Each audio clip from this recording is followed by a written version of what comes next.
Hey, good morning. Another beautiful day in America's finest city. Welcome to another episode of The American Dream. I'm your host, Craig Sewing. I had to separate out my papers today because we are loaded with guests.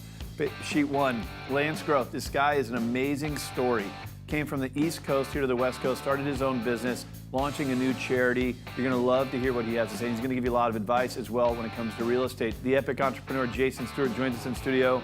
Then Eran Sinai, the credit guy. Credit scoring, cybercrime, all this stuff. So important we get engaged on this topic. So let's go ahead and get another episode of American Dream started right now. Every single day you are consumed with information. With the 24/7 negative news cycle and a pop culture that's polluting the airways, all selling out for the ratings game. Well, guess what? There's a more positive way to look at life. You live in the greatest city in the greatest country on the planet. Every day with our elite network of professionals, our goal is to educate, empower, and engage. And now it's time to fight for your American dream.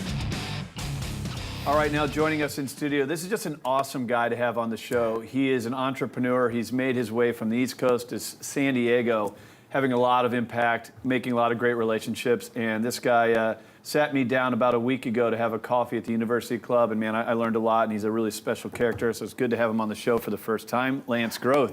It's good to be here. How are you, man? It's nice in here, isn't it? It's quite nice. It's quite nice. Yeah, so there's so many things to talk with you about. First and foremost, I just got to congratulate you on the impact that you've had on San Diego. All the who's who know you in the real estate and mortgage community, and certainly well beyond the philanthropic community as well, as I know you're launching some charities. Honestly trying. Yeah, well-connected guy. So I want to start with a charity that you're going to be launching here soon enough. Sure. I just think this is an awesome story. So tell us about it. Long story short, it's just basically a bunch of young San Diego leaders that are like coming together, consolidating their resources to give back to the community. Just connecting the underserved communities to more resources.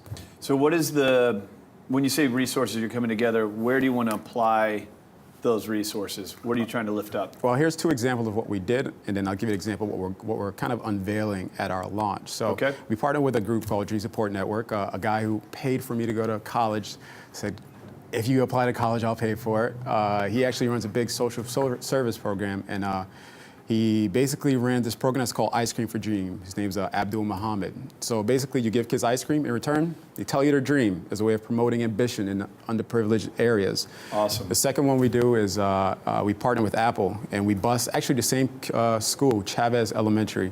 We bus kids to the Apple store.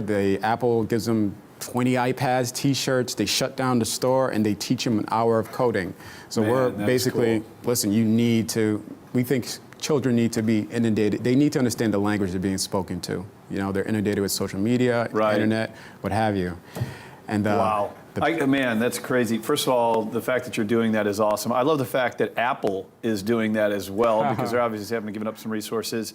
And I just can imagine what these types of kids will grow up to be. I mean, that generation who was born with a mouse in their hand, I mean, we weren't, right? But there's going to be some pretty... But that's it, though.